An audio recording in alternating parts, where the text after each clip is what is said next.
नमस्कार किसान साथियों, F2DF मोबाइल ऐप और F2DF वेबसाइट आज हमारे किसान साथियों के लिए एक महत्वपूर्ण जानकारी लेके आई है।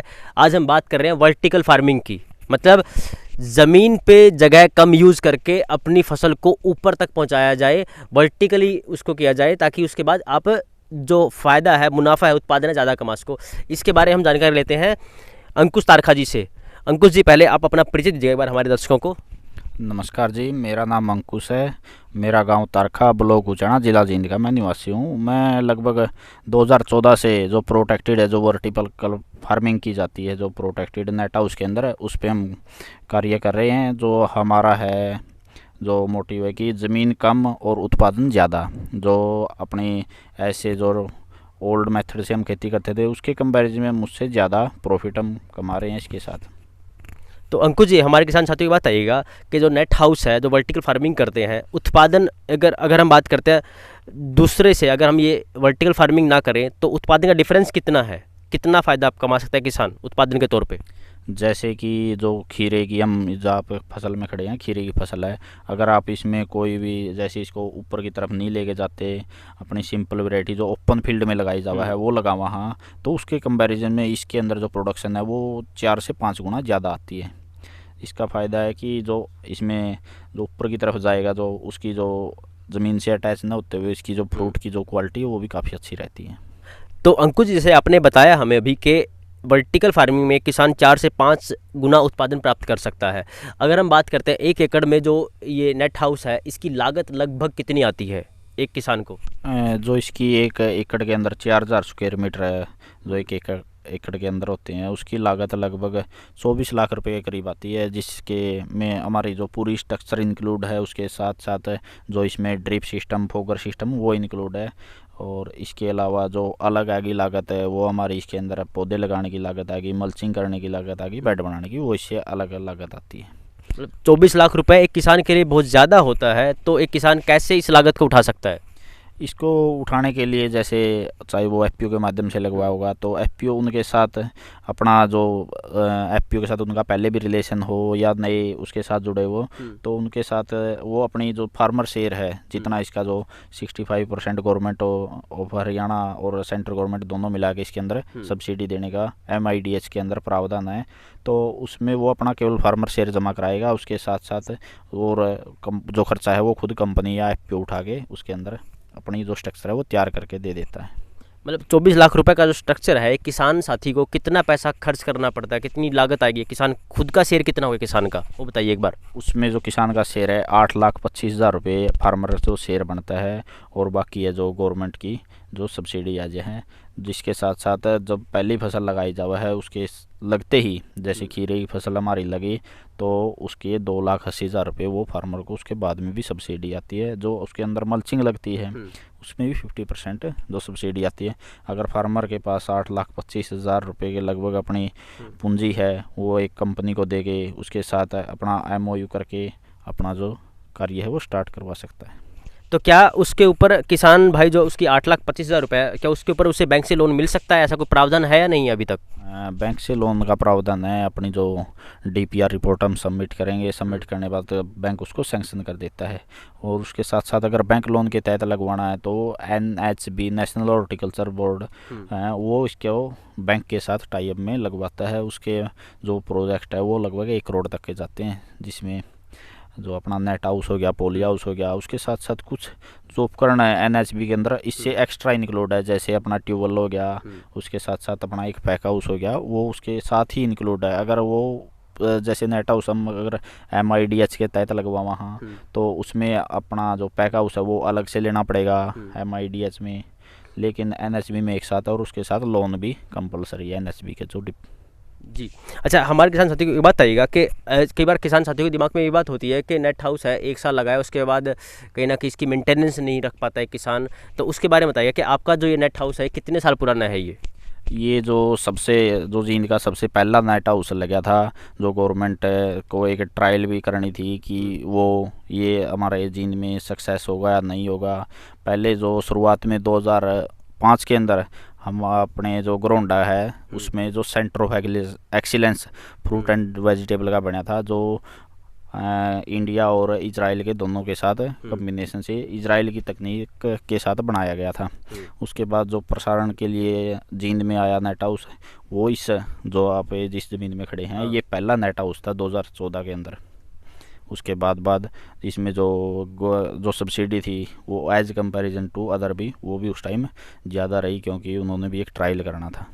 अच्छा, एक बात आइएगा हमारे किसान साथियों को, जैसे 2014 में 7 साल हो चुके हैं इस नेट हाउस को जहाँ पे हम खड़े हैं, तो उसकी जो मेंटेनेंस है, जब एक किसान साथी लगवाता है तो उसकी मेंटेनेंस कब तक उस किसान को खुद की जेब से उसके ऊपर खर्च नहीं करना पड़ता, कब तक कंपनी जिसने लगाया है या फिर सरकार की तरफ से उसको फैसिलिटीज़ मिलती हैं जिसके ऊपर से खर्च नहीं करना पड़ेगा? नेट हाउस की मेंटेनेंस की बात कर रहा हूँ अभी मैं यहाँ पे।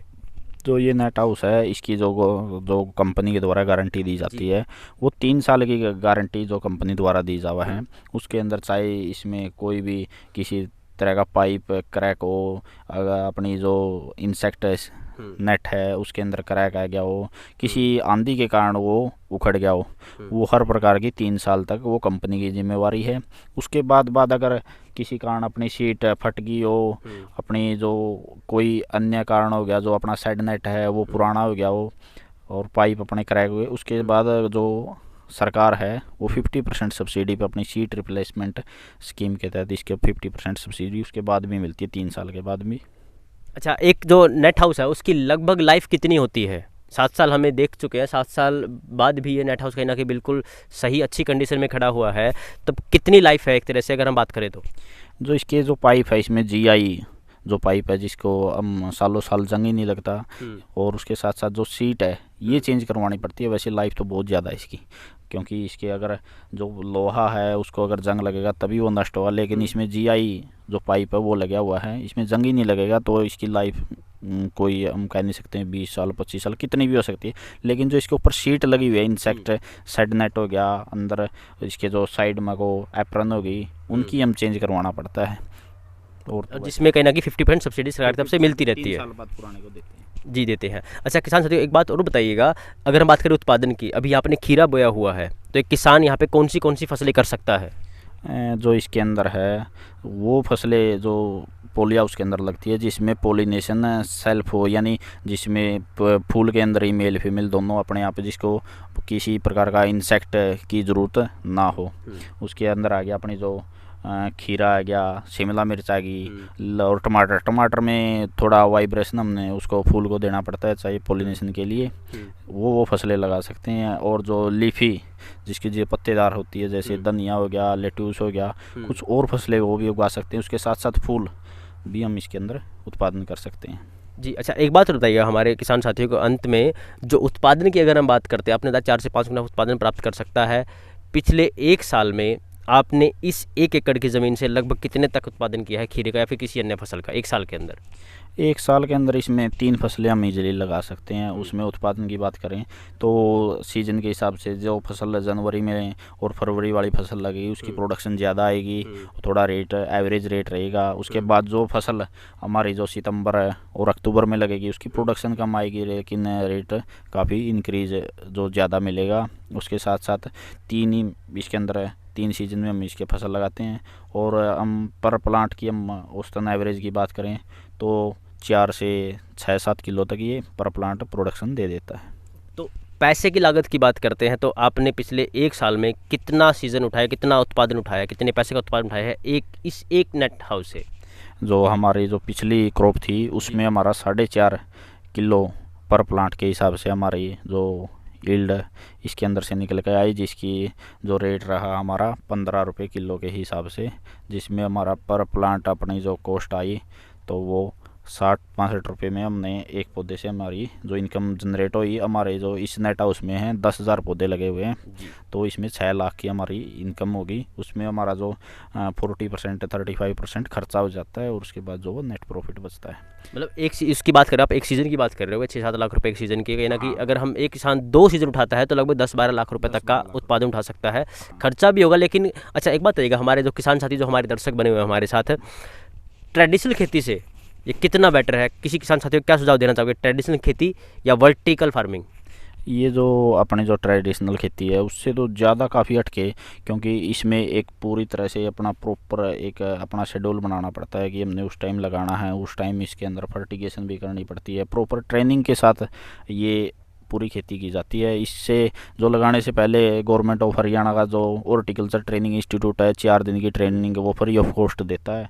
उसके आपको बेसिक जानकारी इसकी जो मिलेगी, जैसे किस टाइम कौन सी फसल लगानी चाहिए, कहाँ से आपने सीड लेना है, कहाँ से इसकी नर्सरी तैयार करवानी है, और उसके साथ साथ जो अभी फ़िलहाल में नर्सरी के ऊपर भी जो प्लांट आते हैं इसके ऊपर भी 50% सब्सिडी गवर्नमेंट हरियाणा दे रही है। इसके अंदर जो एक जो सीडलिंग की कॉस्ट बात करें, जैसे रिजवान कंपनी का किंग स्टार बीज हमने लगाया था जिसकी 9 रुपये 2 पैसे पर प्लांट कीमत थी, उसके ऊपर 50% सब्सिडी हमारे को गवर्नमेंट देगी। हाँ, तो ट्रेडिशनल खेती से कितना बेटर, किसान साथियों क्या बोलना चाहोगे, क्या चूज़ करना चाहिए उन्हें? अगर आप बाहर में अगर 10 एकड़ में खेती करते तो आप उसका कंपैरिजन इसके 1 एकड़ से कर सकते हैं। आप 1 एकड़ से अपनी जो मंथली इनकम है वो लगभग आप 40 से 45 हज़ार रुपये ईजिली कमा सकते हैं। तो किसान साथियों 1 एकड़ वर्टिकल फार्मिंग की और 10 एकड़ आपकी जो ट्रेडिशनल खेती जो हम करते आ रहे हैं, हमारे किसान साथी करते आ रहे हैं, उसकी इतना कंपैरिजन है तो आपके लिए एक बहुत अच्छा विकल्प हो सकता है ये वर्टिकल फार्मिंग। एक और मेरा दिमाग में आई थी बात यार एकदम। तो अंकुश जी हमारे किसान साथियों को बताइएगा, जैसे कि अब अगर हम बात करें भूमि में उपजाऊपन कहीं ना कहीं कम हो रहा है, हम रसायन डाल रहे हैं ट्रेडिशनल खेती में और पानी की खपत बहुत ज़्यादा होती है, तो यहाँ पे आप पहले पानी के बारे में बताइए। पानी की खपत अगर हम बात करें, अभी धान लोगों ने काटी है, किसान साथियों धान की फसल कट के तैयार हो चुकी है, तो उसमें और 1 एकड़ की इसमें कितना डिफरेंस है पानी के लेवल का?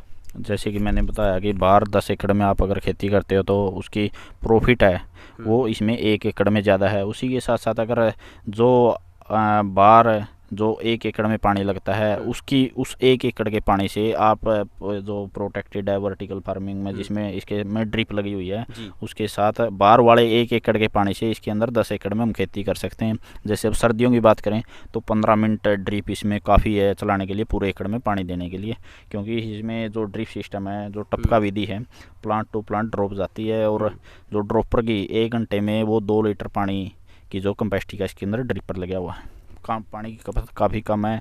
उसके साथ साथ इसमें फोगर सिस्टम लगा हुआ है, अगर गर्मी ज़्यादा हो जाए ह्यूमिडिटी को इंक्रीज करना हो तो उसके अंदर हम फोगर सिस्टम इसके अंदर यूज़ करते हैं।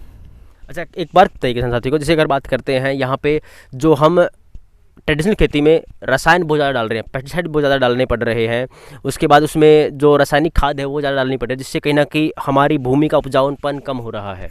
तो यहाँ पे आप ये बताइएगा कि यहाँ पे जो भूमि का उपजाऊपन है इससे भूमि की लाइफ बढ़ती है या फिर कैसे, वो बताइएगा। कई किसान साथियों के दिमाग में ये बात होती है कि ऐसा ना हो कि नेट हाउस या वर्टिकल फार्मिंग से, क्योंकि आप उत्पादन 3-4 गुना उठा रहे हो, सबसे मेन बात ये है। आपने जो बताया था कि भाई एक किसान यहाँ पे 3-4 गुना उत्पादन उठा सकता है दूसरी खेती से, तब जो भूमि का उपजाऊपन वो तो नहीं कम हो रहा कहीं ना कहीं? जैसे आप बाहर जो खाद डालते हैं जैसे उर्वरक डालते हैं और FYM गोबर की खाद भी डालते हैं, इसके अंदर जो FYM है वो भी डालते हैं, और उसके साथ साथ उर्वरक भी जो अपने यूरिया हो गया DAP हो गया उसका एक अल्टरनेट है। जो हमारे जो केमिकल फर्टिलाइज़र आते हैं वो 100% वाटर सोल्यूबल है, जिसके कारण जो अपनी जो ज़मीन है वो ख़राब भी नहीं होती और अपनी जो लाइफ है जो पैदावार होने की वो भी बढ़ती रहती है।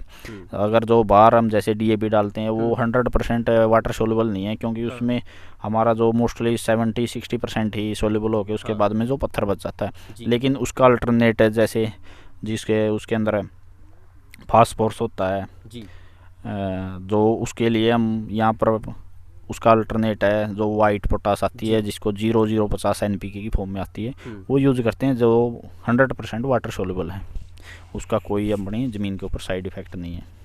तो किसान साथियों देखिए आपके लिए बहुत महत्वपूर्ण जानकारी हो सकती है, क्योंकि ये ज़मीन ये हमारे बच्चों की धरोहर है, ये ग्राउंड वाटर जो है वो हमारे बच्चों की धरोहर है, इस जो ज़मीन का उपजाऊपन हमारे बच्चों की धरोहर है। कहीं ना कहीं अगर आप ट्रेडिशनल खेती कर रहे हो उससे ग्राउंड वाटर लेवल गिर रहा है, उससे भूमि का उपजाऊपन कहीं ना कहीं कम हो रहा है, तो वर्टिकल फार्मिंग आपके लिए बहुत बेटर ऑप्शन हो सकता है। सबसे पहली बात 1 एकड़ वर्टिकल फार्मिंग की और 10 एकड़ ट्रेडिशनल खेती की, कहीं ना कहीं पहली चीज़ तो ये है। दूसरी सबसे बड़ी बात पानी कम खर्च होता है, भूमि का उपजाऊपन बना रहता है, आपके लिए बहुत बेटर ऑप्शन हो सकता है इसको आप चूज़ कर सकते हो, इसको आप सेलेक्ट कर सकते हो। हमारा उद्देश्य सिर्फ एक ही है कि किसान भाई की नॉलेज से दूसरे किसान भाई है वो सक्षम बन सके, कहीं ना कहीं आगे बढ़ सके, मुख्य धारा से जुड़ सके। वो ऐसे ही महत्वपूर्ण वीडियोज़ हम आपके लिए बना के लेके आते रहेंगे। आप हमसे ऐसे जुड़े रहिएगा, हमें ऐसे ही प्यार देते रहिएगा। धन्यवाद।